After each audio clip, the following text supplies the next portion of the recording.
People have attended the annual Afrika Burn festival in the Tankwa and the Karoo. This year's event started on April the 24th and will end today.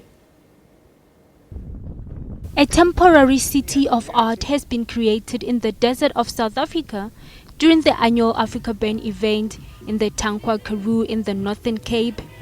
Launched in 2007, Afrika Burn is a regional creative project featuring construction of temporary artworks, theme camps and mutant vehicles in the desert.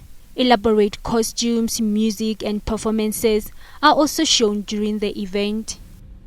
This year there are 13,000 people at the event, and it is a very big experiment in creativity and community. We've prepared for a whole year, and for 2 months we've been building Yggdrasil, the giant baobab tree.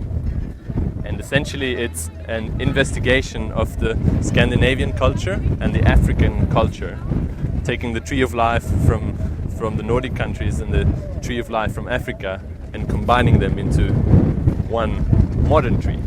People even know that the pangolin is the most trafficked mammal, so I wanted to do something to kind of bring that into focus a little bit. And so that's why I picked this animal, and it was proved quite a challenge, obviously, because the pangolin's covered with scales, and to get all the scales on and to design the structure was quite tricky.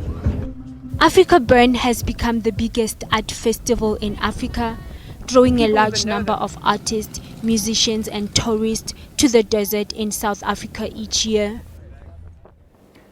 It was a cheesy day in Stellenbosch. 30,000 people, 30 tons of cheese over 3 days. Now the annual South African Cheese Festival got off on a tasty start.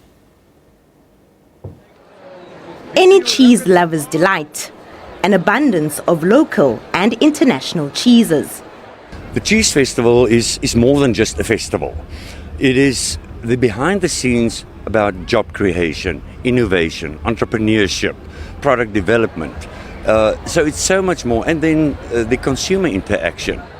Small-scale niche farmers also given a chance.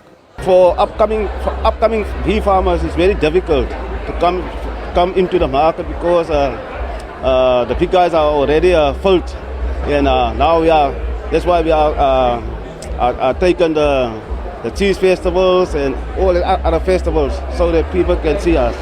Cheddars, creamy camemberts and gouders, and a chance to meet expert cheesemakers. I think the dairy industry is a very tricky industry. Cows give milk 7 days a week. If I could have a cow that give milk 5 days a week, I'll be a millionaire. But all what we do here is we're only the front selling the cheese and marketing the cheese. I think all due to the quality goes back to the quality of the milk we get from the farmers and our cheese makers and butter makers back at the plant to actually make the butter and the cheese for us. It's one of the highlights on the Cape culinary calendar, with over 400 cheeses to sample. Thousands of people attend this festival each year. I enjoy it a lot. The cheese is great, the wine is fantastic. There's a lot of people here, it's a fantastic experience, and we don't have that in Gauteng at all. Not at all. This year's festival, definitely another cheesy success. Nomoto Solwandle, SABC News, Stellenbosch.